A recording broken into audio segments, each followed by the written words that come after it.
A member of an organised crime gang was due to receive a package from Austria containing 10 kilos of MDMA disguised as bath salts. The package was intercepted at an airport and was believed to have had a street value of £300,000.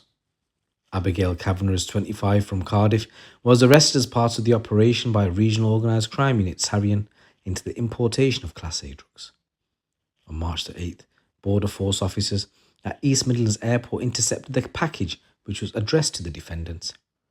A sentencing hearing at Newport Crown Court heard the contents of the package were disguised as bath salts, but further examination revealed it to be 10 kilos of MDMA. Following her arrest, Kavanagh's phone was examined and was found to contain messages linking her to the supply of spice into prisons across the UK. Sentencing the defendant, Judge Daniel Williams said, "You knew you were playing for high stakes, but you lost." Kavanagh from Ely was sentenced to a total of 7 years and 6 months imprisonment. Following the hearing, Detective Constable Rhys Richards of Tarion says Abigail Kavanagh was a pivotal member of an organised crime group. She was tasked with receiving Class A drugs with a potential street value of hundreds of thousands of pounds. She was also tasked with arranging deliveries of spice to prisons and collecting cash for the group. Offenders who import and traffic drugs around our communities and prisons do not care about the harm they bring. Their sole concern is profit. Kavanagh has received a lengthy custodial sentence which sends a clear message to those who choose to get involved in this type of criminality. Tarion will continue to work closely with partner agencies including Border Force and the NCA to use every resource within our power to bring these offenders to justice. Now, she was actually going to be jailed for, I believe it was 9 years in prison, but it was reduced to 7 years and 6 months following her guilty plea. In its next news story, local Met officers in South East London have led an investigation into a series of phone thefts as part of a service's commitment to tackle mobile phone robbery and theft. A man and 2 teenage boys were sentenced for their involvement in a spate of phone thefts in incidents in Bermondsey and Greenwich. The trio were brought to justice for their part in snatching phones in 35 separate incidents, and thanks to the actions of Met officers, 32 mobile phones were recovered, with 30 of them successfully returned to their rightful owners. The total estimated value of the stolen phone amounted to over £20,000. To tackle the rising issue of phone thefts in London, officers have been listening to community concerns and using data and technology to target hotspots where offending is more likely to take place. As part of a new Met for London plan, the Met are focusing on improving community policing, with officers patrolling busy areas and town centres to help deter offenders and ensure they are present to act on anything suspicious. So a Met investigation was launched in 2023 and focused on 3 individuals who used electric motorbikes to steal phones from unsuspecting victims. They targeted individuals by aggressively riding their bikes on pavements and approaching people at high speed, creating an intimidating environment that made it difficult for victims to react or escape. Kai Joyce was sentenced to 3.5 years imprisonment at the Inner London Crown Court for conspiracy to steal and 8 counts of dangerous driving offences. 16-year-old boy was sentenced to 6 months, and another 16-year-old boy was sentenced to a 9-month supervision requirement. Commander Owen Richards, who led the investigation, said, "We understand the impact of mobile phone theft can have on victims. It's an evasive and sometimes violent crime, and we're committed to protecting Londoners and tackling this issue as we make the capital safer. We continue to use data and technology to build intelligence and track stolen items to target offenders. We're also working with phone firms to design out the ability for phones to be reused and sold on as we seek to dismantle the criminal market that fuels robbery and theft." And in this next news story, 3 men who conspired to supply illegal drugs in Thrapston Hill will have to serve a combined total of 16 years in prison.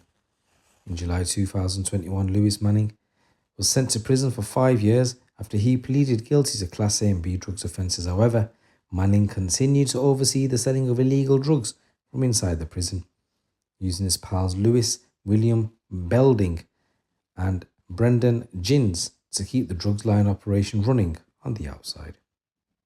An investigation was launched by Nottinghamshire Police's Serious and Organised Crime Team, which led to 8 people being charged, including Manning, Belding and Gins.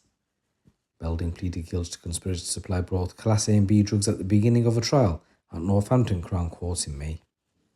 Manning and Gins were found guilty of conspiracy to supply Class A and B drugs and conspiracy to supply Class B respectively following the trial, and 5 others on trial were found not guilty. Just the other day, all 3 returned to Northampton Crown Court for sentencing. Manning received 9 years and 6 months, Belding 4 years, and Gins was handed 30 months behind bars. Lead investigator Detective Sergeant Dragg of the Serious and Organised Crime Team said, "This was a complex case to investigate which involved a painstaking review of phone call data and the analysis of hundreds of pieces of evidence.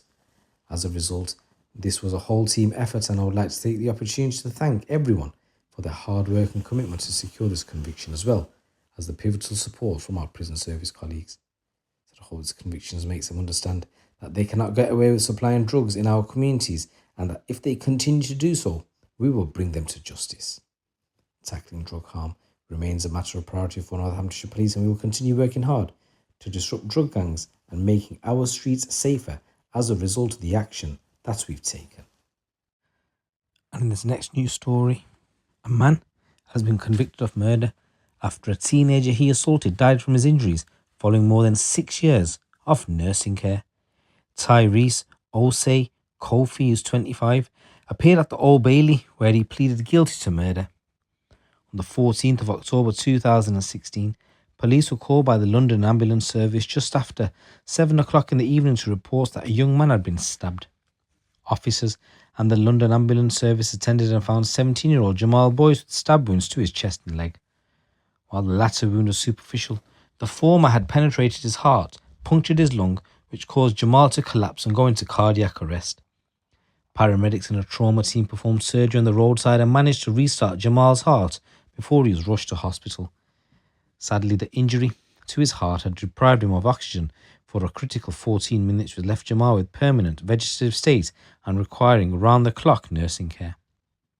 O.C. Kofi was convicted of GBH following a trial at the Old Bailey, and he was found not guilty of attempted murder, and in May 2018 he was jailed for 10 years. However, on Tuesday 13th of February 2022, after 6.5 years of care, Jamal sadly died. I just want to say rest in peace, Jamal, and my condolences go out to your family. Post-mortem examination held on the 16th of February 2022 gave a provisional cause of Jamal's death as the penetrating injury to his chest. Homicide detectives from the Met Specialist Crime Command started murder proceedings against O.C. Kofi. Detective Inspector Andy Griffin of the Met Specialist Crime Command said Jamal was a business studies student. He had no links to gangs and was described by those who knew him as polite, conscientious and a shy young man. That he could be so cruelly snatched from his family is heartbreaking. And I'm pleased that the guilty plea from the defendant has spared Jamal's family the agony of a second trial, and I sincerely hope that today's plea brings them a measure of satisfaction in knowing that the person responsible for the death of their son has been held to account. O.C. Kofi was remanded into custody to appear for sentencing at the same court on Friday, the 6th of December. So guys, there's a number of stories coming out from the streets of the UK. It's your boy GC. Keep it locked, keep it